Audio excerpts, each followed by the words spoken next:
I.O.T, powering the digital economy. Brought to you by Schneider Electric.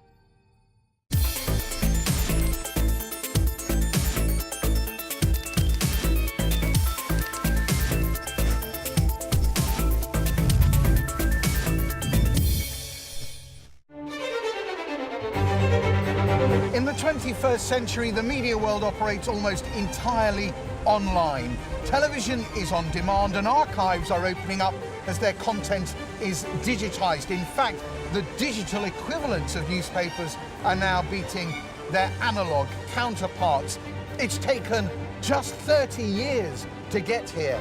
And now companies are looking at user-generated content with a keen eye. And they like what they see. And to help users keep on generating that content, there's a lot that goes on behind the scenes. Data centers. It's a revolution. I know it, and so do you. So how do the film and television companies, the advertisers and the newspaper magnates deal with these digital upstarts? Hi Ben, I'm Adam. I'll be speaking to the company that democratized streaming video on the web and one of the biggest newspapers on the planet to find out how innovation is changing the way they work. And I'll be finding out how infrastructure companies make sure we see our content 24 hours a day.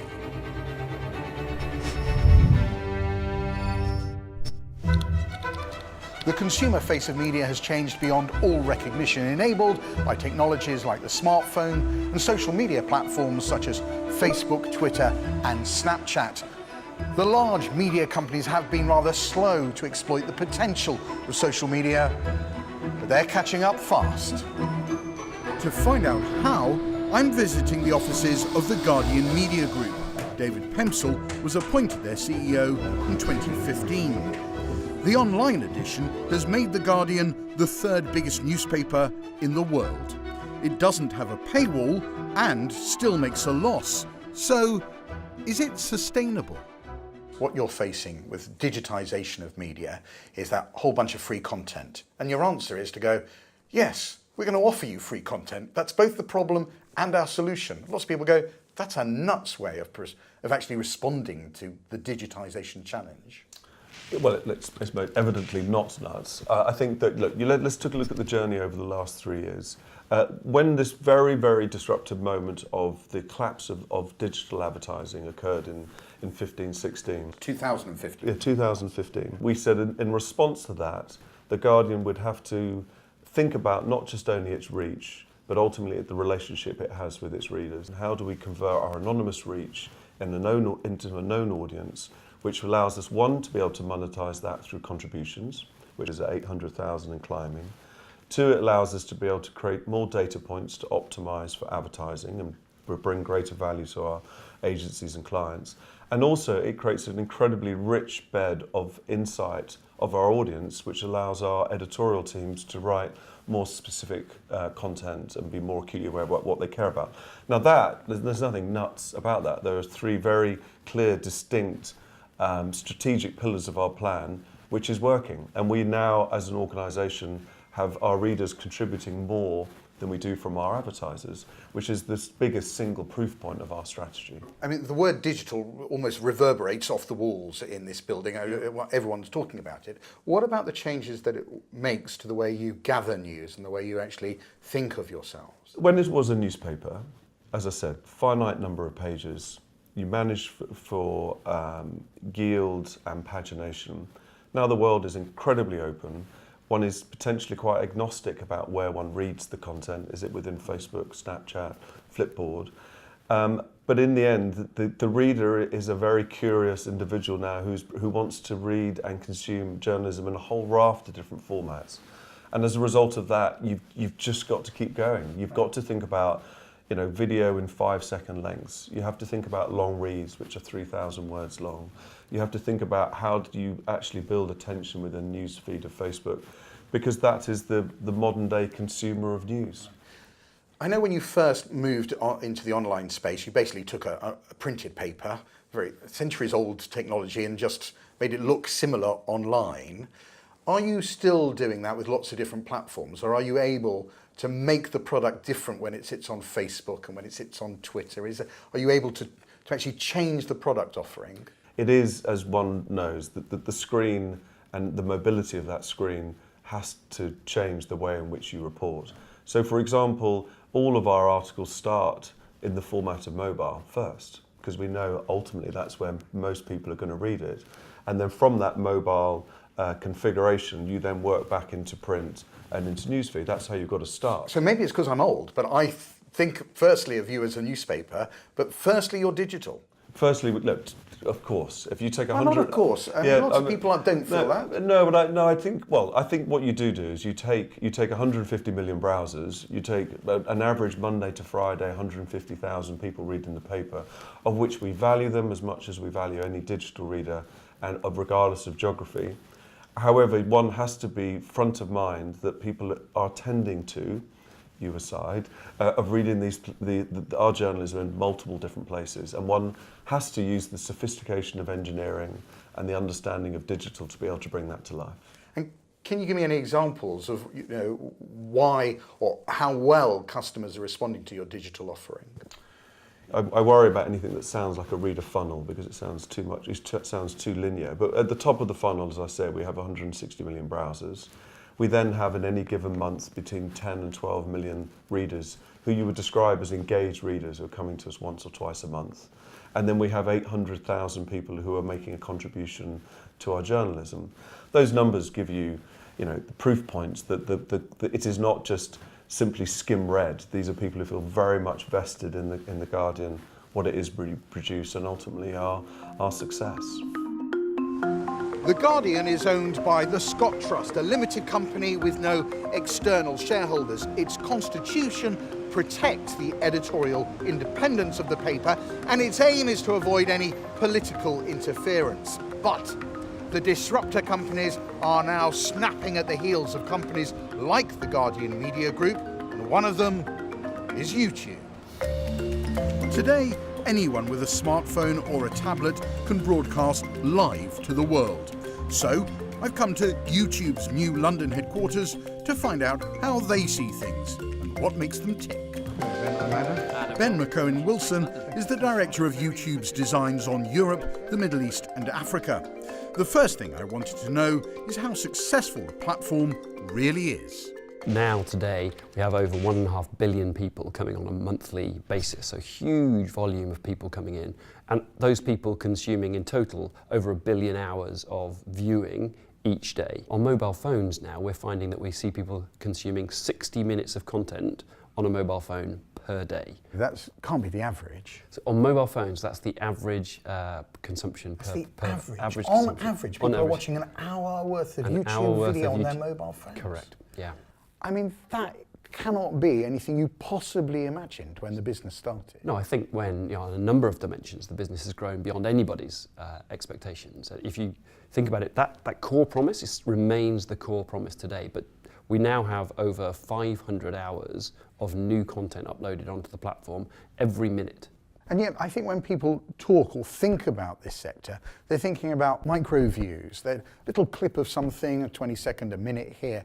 But you're talking about a very different way of viewing, a very different viewing habit. This is very engaged viewing if you're sitting down watching an hour on your phone every day.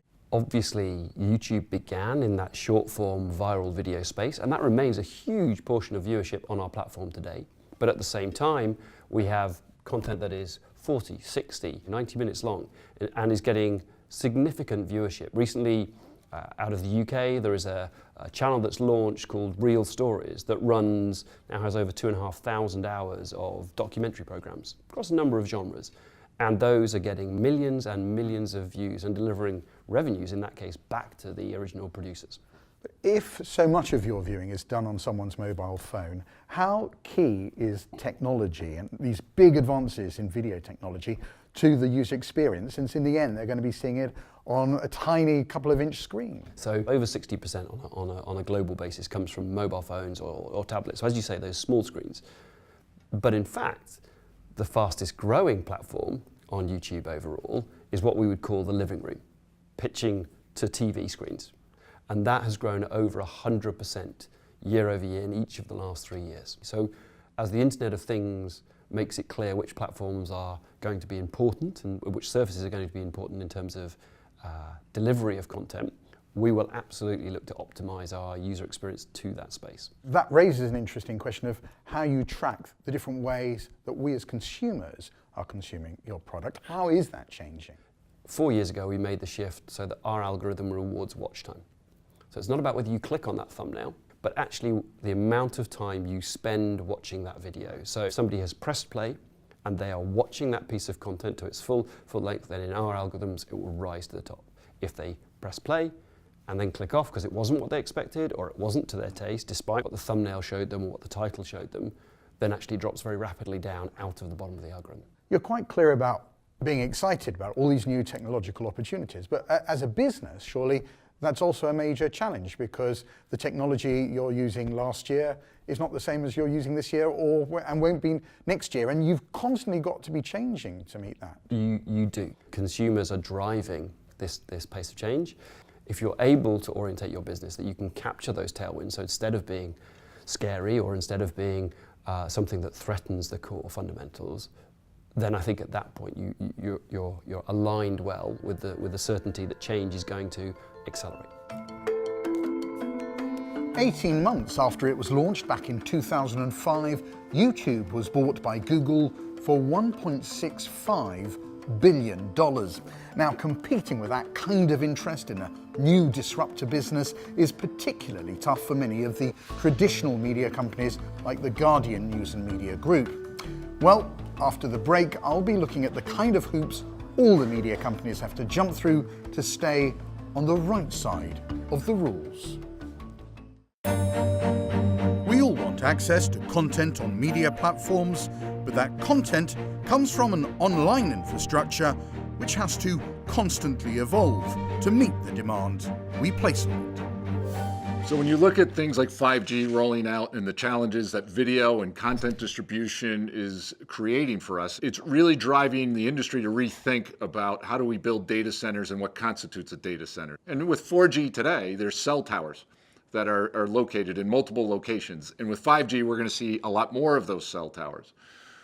But what the implication is that with content distribution networks, it's likely that we're going to see small installations of IT hardware at the base of every tower or maybe serving multiple towers. I mean, you're literally going to have hundreds or thousands of these things in a city. How do I manage them? I don't have the people to go and manage them the way that I manage a big centralized data center. So these need to be much smarter. They need to be much more integrated in with the management tools that people are used to using. And at the end of the day, that means even more data coming onto the network because we're going to have these quote unquote I.O.T. sensors, highly instrumented small data centers located throughout a geographic area. So that presents some really unique challenges. So, infrastructure companies are innovating ways to expand the network, and they're doing it to keep up with the proliferation of content generated by consumers. Regulation in the media sector is complex. In the United States, freedom of speech is guaranteed by the US Constitution, but elsewhere in the world, press and media are more restricted, and the rise of social media and online content mean that global brands have a tough time navigating their way through differing international rules. Perhaps what's needed are global rules, and in May 2018, new European data protection regulations come into force. Called GDPR, they're designed to protect consumers and their data.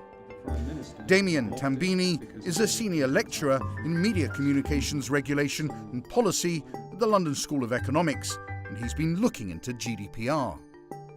Some commentators have said that what's going to happen is that effectively the General Data Protection Regulation will establish a new standard globally for data protection.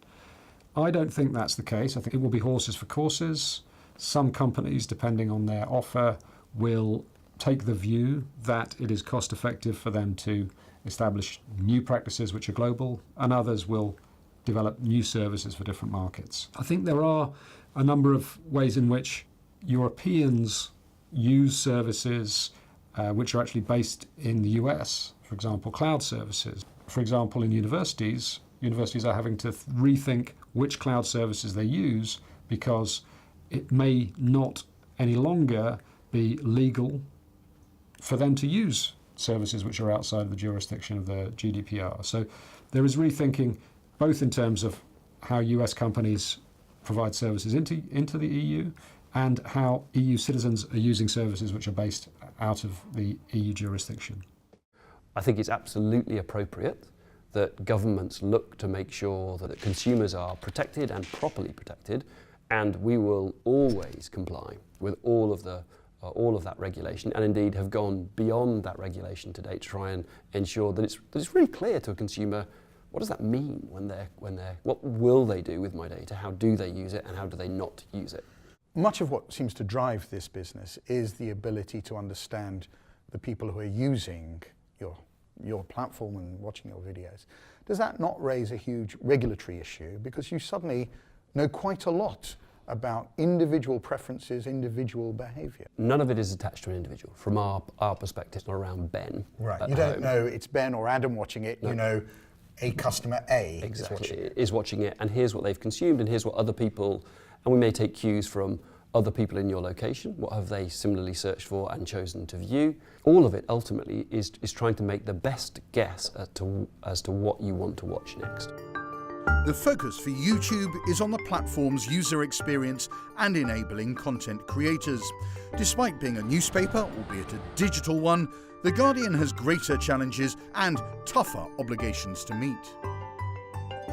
When you were just a paper newspaper, you had a very clear responsibility. You had to abide by the UK rules and regulations. As you say, most of your readers are not based in the UK, they're all over the world.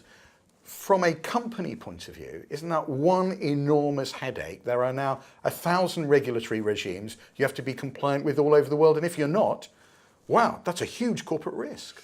It is a risk. However, I think I would probably simply ask any regulatory question as it relates to news is it truthful? And I think that in the end of the day, as long as you have internal governance that has a very, very, very clear understanding about what is factually correct, I think that will probably supersede any regulatory challenge. As long as we are sure, and inevitably mistakes get made, but as long as we are sure that the safeguards that we have in place to fact check, to ensure that when we do big stories, which tend to obviously go after companies, potentially individuals, that we are using the highest bar of integrity in terms of checking the authenticity of the content, and if it's factually correct, that is the highest bar of regulation when you're running a news organisation. So the specifics of national regulations sort of can be superseded by being decent, fair and honest, and if you abide by that, you're probably safe. Yeah, I sleep better at night knowing that some of the safeguards we have in here are some of the highest in the world, and you would expect that from an organisation like The Guardian. And as a result of that, one knows that you're 9/10 of the way of being pretty consistent with most forms of regulation because of the facts and the level of scrutiny that we bring in. Digital innovation is going to play a much bigger role in the way we're both informed and entertained in the years to come. The pace of change in the media industry over the past 20 years has been incredible, and after the break, we'll look at what the next 20 years may hold in store. When it comes to the media industry, barriers between countries have mostly disappeared, and content creators have access to global audiences. The spread of social media, online news, and the pictures that power it all has been driven by growth in new technology. Digital innovation is changing the global economy, but it's also affecting society and the future of us all. If you look at the world today, there are about 3 billion people who are connected. By 2020, that number is going to have grown to 5 billion. That's 2 billion more people than there are today on the internet. And for us, making sure that their experience of video online and of YouTube in particular, as it has been for those people who have had YouTube as an in-the-pocket experience for the last 13 years, is absolutely central. Making sure that every new consumer to the internet has the opportunity to engage both as a creator and as a consumer of video. The second piece, I would say is around that continued proliferation of channels. So delivering to the TV set, delivering to VR headsets, delivering 180-degree VR, 360-degree VR, and delivering in ever-increasing qualities. Not because everybody is always going to want to watch in 4K or 8K. Very often, you'll be perfectly happy on your mobile phone with the grainy image if it's the only live grainy image you can get. But making sure that our platform continues to deliver for consumers in that way. And then finally, making sure that in terms of monetization, we continue to grow as a platform that is able to deliver for our creators and for our partners and for the underlying rights holders on our platform a meaningful return from the exposure that they're getting on a platform today. Up till now, you've really been defined by user-generated content. Do you think that is always going to be the case for YouTube?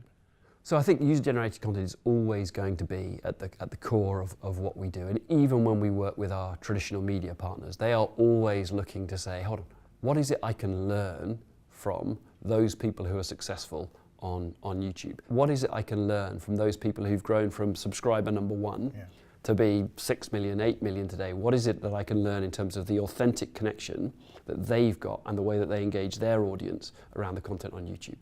Clearly, you're most concerned with how all of this technology and how your relationships affect this business.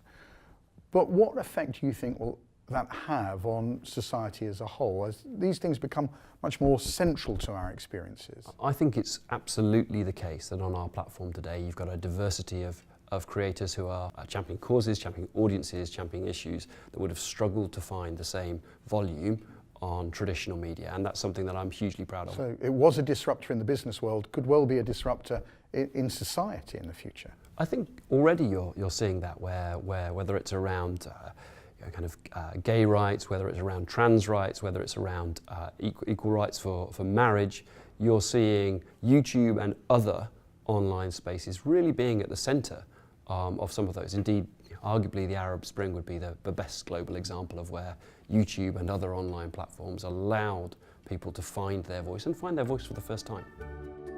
So, YouTube regards itself as an enabler of free speech. But what about The Guardian? It's still a newspaper, just a digital one. Could it expand its ambitions? Seeing this sort of model, like in Amazon, start selling books, it ends up selling you voice-activated personal assistants and all sorts of flying stuff. Yeah. Now, do you see that model, perhaps, for The Guardian, where you go, well, we don't just provide content, we're into all sorts of technology, we're the platform? Well, I don't think we'll ever quite be the platform, but we have to fuel those platforms, and we have to be where our readers, listeners, viewers are going to be.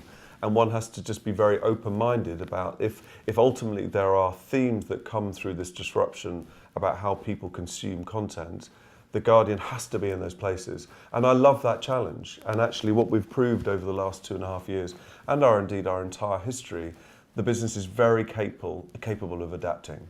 And we will do that regardless of what platform comes our way. Do you think if I came back in a decade, it would sort of sound anachronistic to talk of a newspaper bit of the business, an online bit of the business, a podcast bit of the business, that these distinctions will sound mad?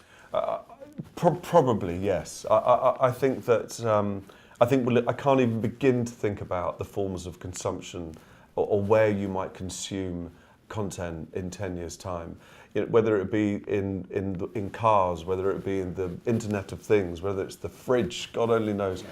What is clear is that the distribution will continue both to be an opportunity because it allows you to distribute more widely, but it also continues to be a real challenge when you look to monetize that. And there will always be a tension between distribution and destination. One wants to primarily control one's destination, but clearly these platforms allow you to distribute, and that gives you both opportunity but equally threat. Sometime in the next 10 years, we could be witnesses to something historic. The death of the newspaper as we know it. They could go the way of this old printing press. The real question is whether this new media will broaden our horizons and provide us with the kind of independent, reliable news we want, or make us pawns in a battle between the large digital media companies. Time, as they say, will tell.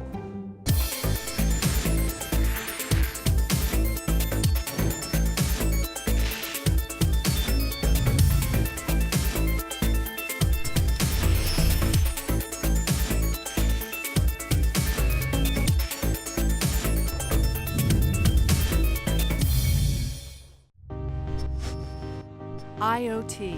Powering the Digital Economy. Brought to you by Schneider Electric.